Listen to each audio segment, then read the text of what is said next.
জয় হিন্দ। আজ আমরা প্রাথমিক বিদ্যালয়গুলিতে যে সমস্ত অঙ্ক থাকে সেই সমস্ত অঙ্ক করার জন্য কিছু টার্ম আমাদের সহজ জানার প্রয়োজন হয়। তো সেই টার্মগুলোর কিছুটা অংশ নিয়ে গত ক্লাসে আমরা আলোচনা করেছিলাম। আজ আমরা ওই টার্মের বাকি অংশগুলো নিয়ে আলোচনা করব। গত ক্লাসে আমরা বিভিন্ন চিহ্ন নিয়ে আলোচনা করেছিলাম, সংখ্যা, স্বাভাবিক সংখ্যা, তারপরে বিভিন্ন অঙ্কের ছোট অঙ্ক, বড় অঙ্ক নিয়ে স্বাভাবিক সংখ্যা, অখণ্ড সংখ্যা, এইগুলো নিয়ে আমরা গত ক্লাসে আলোচনা করেছিলাম।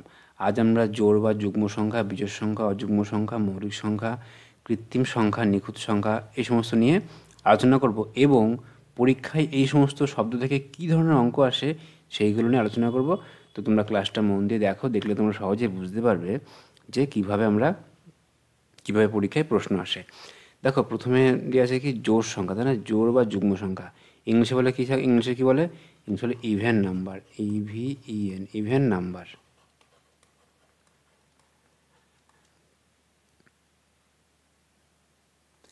এবার দেখো, এই জোড় বা যুগ্ম সংখ্যা কাকে বলে? যে সকল সংখ্যাকে 2 দিয়ে ভাগ করলে সম্পূর্ণরূপে মিলে যায়। বোঝা গেল? যে সমস্ত সংখ্যাকে 2 দ্বারা ভাগ করলে সম্পূর্ণরূপে মিলে যায় তাকে বলা হয় জোড় সংখ্যা। মানে 2 দিয়ে ভাগ করলে কোনো অবশিষ্ট থাকে না, সেটি জোড় সংখ্যা। জোড় সংখ্যা কোনগুলো? জোড় সংখ্যা 0 জোড় সংখ্যা, 2 জোড় সংখ্যা, 4 জোড় সংখ্যা, 6 জোড় সংখ্যা, 8 জোড় সংখ্যা, 10 জোড় সংখ্যা, এগুলো জোড় সংখ্যা। এইবার তোমাকে একটা বড় সংখ্যা দেওয়া আছে, তুমি সেই সংখ্যাটাকে চিনবে কী করে যেটা জোড় না বিজোড় সংখ্যা? একটা বড় সংখ্যা দেওয়া আছে, ঠিক আছে? দেখো, তোমাকে এতগুলো সংখ্যা দেওয়া আছে। এইবার এই সংখ্যা দেখো, একটি সংখ্যা, এই একটি সংখ্যা, এই একটি সংখ্যা, এই একটি সংখ্যা, এত বড় সংখ্যা কিন্তু এটা কিন্তু এত বড় সংখ্যা। তোমাকে এই সংখ্যাগুলো দেওয়া আছে, তোমাকে পরীক্ষার সময় বলবে যে নিচের কোনটি জোড় সংখ্যা। তুমি কি করে বুঝবে? তুমি কি 2 দিয়ে ভাগ করবে? কোনো দরকার নেই। তুমি কি করবে? দেখবে লাস্ট অঙ্কটা জোড় আছে কিনা, ঠিক আছে? লাস্ট সংখ্যা 0, 2, 4, 6, 8 আছে কিনা। যদি লাস্ট অঙ্কগুলো এর মধ্যে থেকে কোনোটা থাকে 0, 2, 4, 6, 8, তাহলে সংখ্যাটি জোড় সংখ্যা। 10 মানে তো আবার সেই 0 চলে আসছে, তাই না? তাহলে দেখো লাস্টে 2 আসে না, তাহলে এটা জোড় সংখ্যা। এই সংখ্যাটার লাস্ট অঙ্ক দেখব, এটা কি 4 না? হ্যাঁ, 4 তো এখানে আছে আমার, 4 আমার জোড় সংখ্যা। এই সংখ্যাটা দেখো কত বড় একটা সংখ্যা, লাস্টে 0 আছে না, এটাও জোড় সংখ্যা। তারপর দেখো, এটা একটা অনেক বড় সংখ্যা না, লাস্টে 6 আছে না, এটাও জোড় সংখ্যা। তারপর দেখো, এত বড় একটা সংখ্যা না, লাস্টে কি 3, তাহলে জোড় সংখ্যার মধ্যে পড়ে না। বোঝা গেল? তাহলে আমরা লাস্ট অঙ্ক দেখব, দেখে আমরা সিদ্ধান্ত নেব এটা জোড় না বিজোড়। পরীক্ষায় এই ধরনের প্রশ্ন আসে। তারপরে দেখো, এটা গেলো জোড় সংখ্যা। এবারে আসে আমরা বিজোড় সংখ্যা। বিজোড় সংখ্যা বা অযুগ্ম সংখ্যা, ঠিক আছে?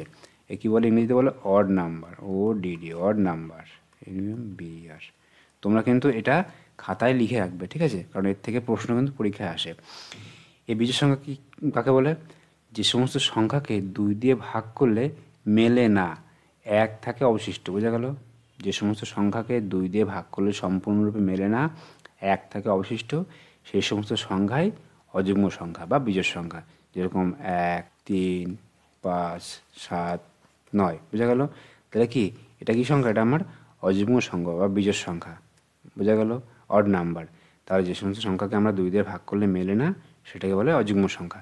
এবার একটা বড় সংখ্যা দেওয়া আছে, তুমি কি করে বুঝবে যে সংখ্যাটা জোড় না বিজোড়? ঠিক আছে, দেখো, তোমাকে বলবে যে নিচে এতগুলো সংখ্যা দেওয়া আছে, এই সংখ্যাগুলোর মধ্যে বিজোড় সংখ্যা চিহ্নিত করো। তখন কী করবে?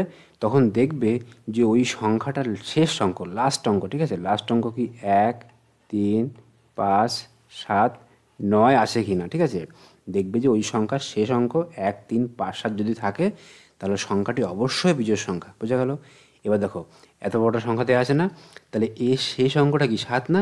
তাহলে এটা, হ্যাঁ, অবশ্যই এটা বিজোড় সংখ্যা। বোঝা গেল? দেখো, 7 আছে না আমার নিয়মের, তাহলে 1, 3, 5, 7 শেষ অঙ্ক থাকলে বিজোড় সংখ্যা। এইখানে দেখো 143, 3 আছে না লাস্টের অঙ্ক, তাহলে এটাও বিজোড় সংখ্যা। এটা দেখো এত বড় সংখ্যা না, 57,025, দেখো লাস্টে 5 আছে না, এটা বিজোড় সংখ্যা। তারপর দেখো এত বড় সংখ্যা রয়েছে, লাস্টে 5, এটাও বিজোড় সংখ্যা। তারপর দেখো এত বড়টা সংখ্যা আছে, লাস্টে 1 না, এটাও বিজোড় সংখ্যা।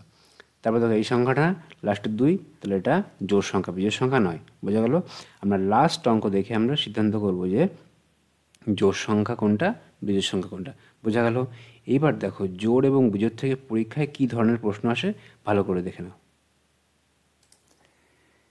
এবার দেখো, এই জোড় এবং বিজোড় থেকে পরীক্ষায় যে ধরনের প্রশ্ন আসে, তোমাকে দেওয়া হবে যে জোড় সংখ্যার সঙ্গে এক যোগ করলে কোন সংখ্যা হয়, জোড় না বিজোড়।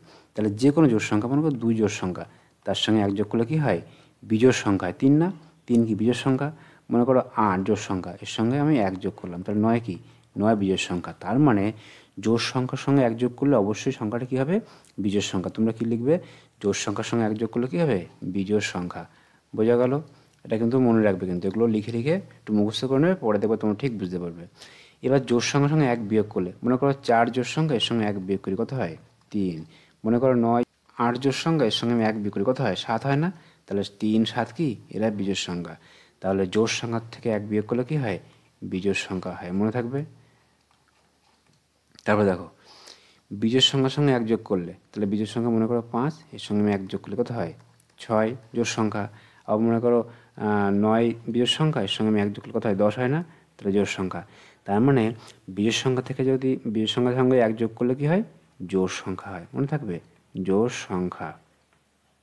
তারপরে দেখো, বিজোড় সংখ্যা থেকে এক বিয়োগ করলে, তাহলে বিজোড় সংখ্যা মনে করো 7, এর থেকে এক বিয়োগ করে দিয়ে কত হয়, 6। বিজোড় সংখ্যা মনে করো 9, এর থেকে আমি এক বিয়োগ করি, কত হয়, 8 না। তাহলে 8 কি জোড় সংখ্যা না, 6 জোড় সংখ্যা। তাহলে বিজোড় সংখ্যা থেকে এক বিয়োগ করলে কী হয়, জোড় সংখ্যা। পরীক্ষায় কিন্তু এই প্রশ্ন কিন্তু পরীক্ষায় বারবার দেয়, ঠিক আছে, ছোটদের দেয়। তারপর দেখো, দুটি বিজোড় সংখ্যার গুণফল কত হয়। দুটি বিজোড় সংখ্যার গুণফল, মনে করো 3 গুণ 5, 3ও বিজোড় সংখ্যা, 5ও বিজোড় সংখ্যা, কত হয়, 3 5 15, 15 বিজোড় সংখ্যা। মনে করো 6, মনে করো 9, 7 আর 9 কত হয়, 63, কী সংখ্যা, বিজোড় সংখ্যা। তাহলে দুটি বিজোড় সংখ্যা গুণফল সর্বদা কী হবে, বিজোড় সংখ্যা হবে, মনে থাকবে। এটা কিন্তু খাতায় লিখে নেবে, দুটি বিজোড় সংখ্যার গুণফল সর্বদা বিজোড় সংখ্যা। তারপরে দেখো,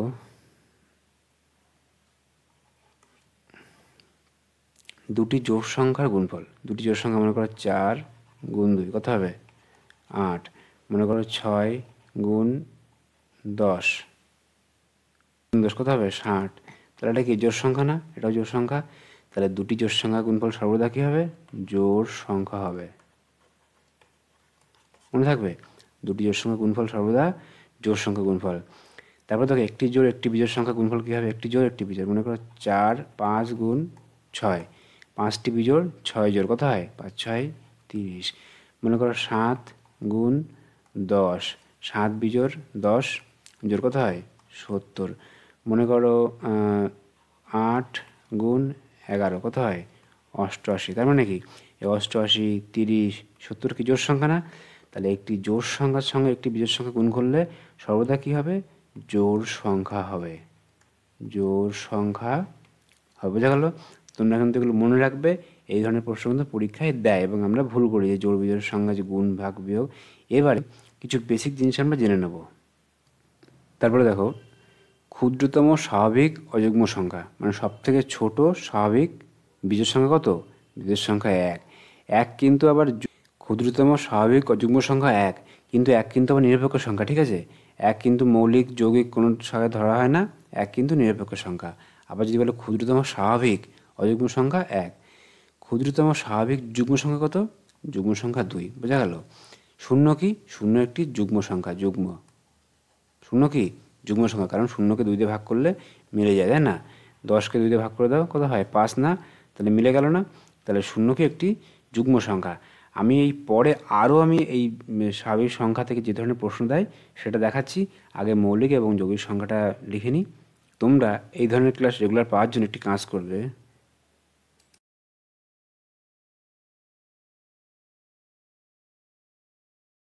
এবার আমি শিখে নেব যে মৌলিক সংখ্যা কাকে বলে। মৌলিক সংখ্যা কি মানে কি, মৌলিক সংখ্যাকে ইংরেজিতে বলে prime number, PRIME, prime number.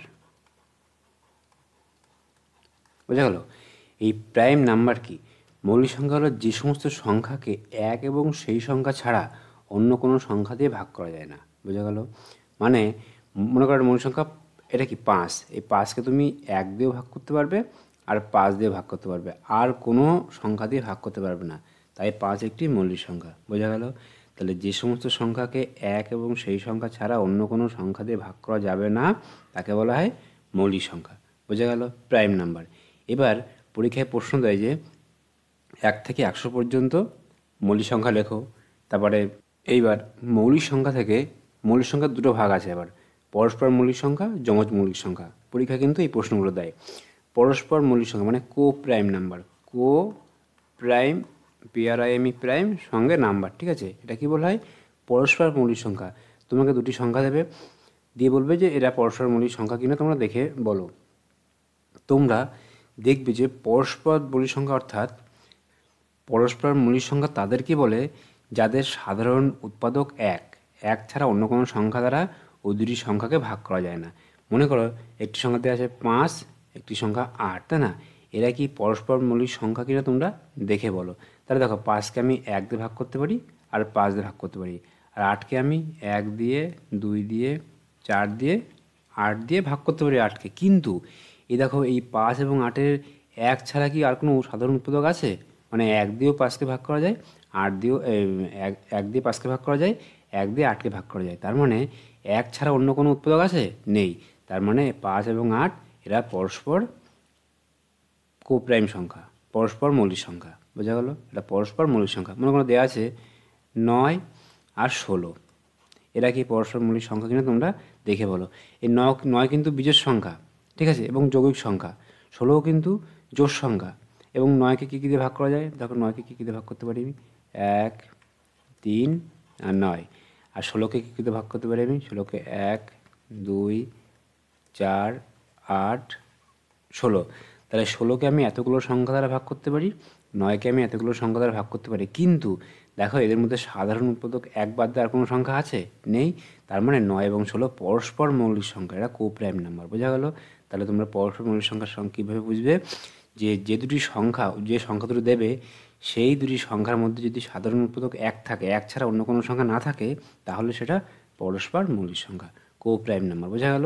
তাই তোমরা এভাবে নির্ণয় করবে যে দেখো 9কে, এই 9 এবং 16-এর মধ্যে 1 ছাড়া অন্য কোনো সাধারণ উৎপাদক নেই, তার মানে এরা পরস্পর মৌলিক সংখ্যা। এবার দেখো বলেছে যমজ মৌলিক সংখ্যা, ইংলিশে বলে টুইন, TWIN, টুইন, তারপরে prime number, twin prime number, যমজ মৌলিক সংখ্যা। যমজ মৌলিক সংখ্যা তোমরা কী করে চিহ্নিত করবে? যে দুটি মৌলিক সংখ্যার মধ্যবর্তী ব্যবধান 2, বোঝা গেল? যে দুটি সংখ্যা দেবে তাদের মধ্যবর্তী ব্যবধান যদি 2 থাকে, তাহলে তারা যমজ মৌলিক সংখ্যা। বোঝা গেল? যেমন মনে করো 3 আর 5, এরা নিজেরা মৌলিক, সঙ্গে এদের মধ্যবর্তী পার্থক্য 2 না, তাহলে এটা কি? এটা যমজ মৌলিক সংখ্যা। কেউ যদি বলে 9 আর 11, 9 তো মৌলিক সংখ্যা না, তা হবে কী করে তাহলে? বোঝা গেল? তাহলে 3 আর 5 কি? যমজ মৌলিক সংখ্যা। মনে করো 5 আর 7, ঠিক আছে, দেখো মধ্যবর্তী পার্থক্য 2 না, এরা নিজেরা মৌলিক সংখ্যা প্লাস মধ্যবর্তী পার্থক্য 2, তাহলে কি? যমজ মৌলিক সংখ্যা। মনে করো 11, 13, এরা নিজেরা মৌলিক এবং এদের মধ্যবর্তী পার্থক্য 2, তাহলে কি? এরা মৌলিক সংখ্যা। 17, 19, এরা নিজেরা মৌলিক সংখ্যা প্লাস এর মধ্যবর্তী পার্থক্য 2, তাহলে কি? এরা যমজ মৌলিক সংখ্যা। বোঝা গেল? আরও কয়েকটা উদাহরণ লিখে নিই আমরা। তারপরে দেখো আরও কয়েকটা টুইন প্রাইম নাম্বার আছে, 29 আর 31, এরা নিজেরা মৌলিক সংখ্যা, এদের মধ্যবর্তী পার্থক্য 2। তারপরে 41, 43, এরা নিজেরা মৌলিক সংখ্যা, মধ্যবর্তী পার্থক্য 2। 71, 73, এরা নিজেরা মৌলিক সংখ্যা, মধ্যবর্তী পার্থক্য 2। তারপরে দেখো 59, 61, এরা নিজেরা মৌলিক সংখ্যা প্লাস এদের মধ্যবর্তী পার্থক্য 2। তোমরা এ বাদ দিয়েও যদি আরও কিছু টুইন প্রাইম নাম্বার থাকে তোমরা লিখে কমেন্ট করে জানাবে, ঠিক আছে। তারপরে দেখো এই মৌলিক সংখ্যা থেকে আরেকটি প্রশ্ন আসে, সেটা হচ্ছে আরেকটা প্রশ্ন দেয় কি? মৌলিক ত্রয়ী। তাহলে মৌলিক ত্রয়ী কি? প্রাইম টিপলেট। কী বলা হয়? প্রাইম টিপলেট মানে পরপর 3টি বিজোড় মৌলিক সংখ্যাকে, পরপর 3টি বিজোড় মৌলিক সংখ্যাকে বলা হয় মৌলিক ত্রয়ী বা মৌলিক টিপলেট। পরীক্ষায় অপশান দেয়, ঠিক আছে। উত্তর কী হবে? 3, 5, 7। দেখো এরা কিন্তু পরপর মৌলিক সংখ্যা এবং এদের মধ্যবর্তী পার্থক্য 2 আছে না, তাহলে পরপর 3টি বিজোড় মৌলিক সংখ্যাকে বলা হয় মৌলিক ত্রয়ী বা মৌলিক প্রাইম টিপলেট। বোঝা গেল? তোমরা কিন্তু এই টার্মগুলো লিখে রাখবে খাতায়, তাহলে কিন্তু তোমাদের পরীক্ষায় যখনই দিক না কেন, সে 5-এ হোক আর 8-এ হোক আর 7-এ হোক বা 4-এ হোক, যে পরীক্ষায় দিক না কেন, তোমরা কিন্তু সহজেই কিন্তু তাহলে উত্তর দিতে পারবে। না হলে কিন্তু ভুলে গেলে সমস্যা, কারণ একবার লিখে রাখলে খাতায় কিন্তু পরে দেখলে তোমাদের এগুলো মুখস্থ হয়ে যাবে, ঠিক আছে। তারপরে দেখো এবার আমি একটি মৌলিক সংখ্যা তোমাকে চার্ট দিয়ে দিয়েছি, তোমরা কিন্তু এই চার্টটি খাতায় লিখে নেবে, ঠিক আছে। লিখে কিন্তু মনে রাখবে, কারণ এগুলো খুব গুরুত্বপূর্ণ। হ্যাঁ, এখানে দেখো দিয়েছি কি আমি, যে 1 থেকে 10 পর্যন্ত কোন কোন সংখ্যা মৌলিক। 1 থেকে 10 পর্যন্ত কোন কোন সংখ্যা মৌলিক, 2, 3, 5, 7। তাহলে তোমাদের মনে রাখতে সুবিধা হবে। 1 থেকে 10 পর্যন্ত 2, 3, 5, 7 মৌলিক। 11 থেকে 20 পর্যন্ত কোন কোন সংখ্যা মৌলিক, 11, 13, 17, 19। বোঝা গেল। 21 থেকে 30, 23 আর 29 মৌলিক সংখ্যা। 31 থেকে 40, 31 এবং 37 এই দুটি সংখ্যা মৌলিক। 41 থেকে 50, 41, 43 এবং 47 এই সংখ্যা তিনটে মৌলিক। 51 থেকে 60, 53 এবং 59 এই সংখ্যা দুটো মৌলিক। তারপরে দেখো 61 থেকে 70, 61 এবং 67 সংখ্যা দুটি মৌলিক। 71 থেকে 80, 71, 73 এবং 79 এই সংখ্যা তিনটি মৌলিক। 81 থেকে 90, 83 এবং 89 এই সংখ্যাটা মৌলিক। এবং 90 থেকে 91 থেকে 100 পর্যন্ত একটি সংখ্যায় মৌলিক, সেটা 97। এবার তোমাকে পরীক্ষায় বলতে পারে, প্রশ্ন করতে পারে যে 2 অঙ্কের সব থেকে বড় মৌলিক সংখ্যা। 2 অঙ্কের সব থেকে বড় মৌলিক সংখ্যা কত, 97। মনে থাকবে 2 অঙ্কের সব থেকে বড় মৌলিক সংখ্যা 97, ঠিক আছে। 2 অঙ্কের সব থেকে ছোট মৌলিক সংখ্যা কোথায়, এই দেখো 2 অঙ্কের সব থেকে ছোট মৌলিক সংখ্যা। পরীক্ষায় প্রশ্ন দেবে 2 অঙ্কের সব থেকে ছোট মৌলিক সংখ্যা 11, 2 অঙ্কের সব থেকে বড় মৌলিক সংখ্যা 97। বোঝা গেল। বলতে পারে 1 অঙ্কের সব থেকে ছোট মৌলিক সংখ্যা কত, সব থেকে ছোট মৌলিক সংখ্যা কত, সব থেকে ছোট মৌলিক সংখ্যা 2। বোঝা গেল। সব থেকে ছোট মৌলিক সংখ্যা, সব থেকে ক্ষুদ্রতম মৌলিক সংখ্যা 2। বলতে পারে সব থেকে ক্ষুদ্রতম যুগ্ম মৌলিক সংখ্যা, মানে ক্ষুদ্রতম জোড় মৌলিক সংখ্যা, ক্ষুদ্রতম যুগ্ম একমাত্র যুগ্ম মৌলিক সংখ্যা কত, 2। বোঝা গেল। ক্ষুদ্রতম এবং একমাত্র যুগ্ম মৌলিক সংখ্যা 2।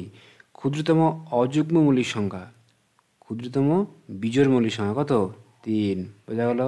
ক্ষুদ্রতম বিজোড় মৌলিক সংখ্যা 3, ক্ষুদ্রতম যুগ্ম মৌলিক সংখ্যা 2, ক্ষুদ্রতম মৌলিক সংখ্যা 2। বোঝা গেল। তারপরে পরীক্ষায় প্রশ্ন দেয় পাশাপাশি অবস্থিত দুটি মৌলিক সংখ্যা লেখো। তোমরা কি লিখবে, পাশাপাশি অবস্থিত 2 এবং 3। পাশাপাশি অবস্থিত দুটি মৌলিক সংখ্যা 2 এবং 3, ঠিক আছে। এই দুটি সংখ্যা একমাত্র পাশাপাশি অবস্থিত। পাশাপাশি অবস্থিত দুটি মৌলিক সংখ্যা হলো 2 এবং 3। পাশাপাশি অবস্থিত দুটি মৌলিক সংখ্যা 2 এবং 3। বোঝা গেল। তোমরা কিন্তু এগুলো মনে রাখবে।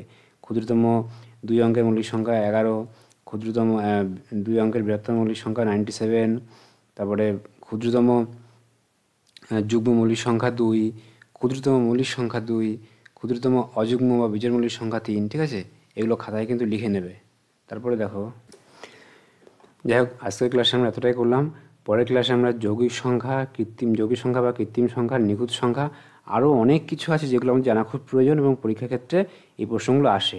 আমরা পরের ক্লাসগুলোতে এগুলো দেবো। তোমরা এগুলোকে খাতায় লিখে ভালো করে বোঝার চেষ্টা করো। যদি কারোর কোথাও বুঝতে সমস্যা হয় কমেন্ট করে জানিও। আমি পরের ক্লাসে বাকি প্রশ্নগুলো আমি করিয়ে দেবো। প্রত্যেকে ভালো থাকবে। জয় হিন্দ।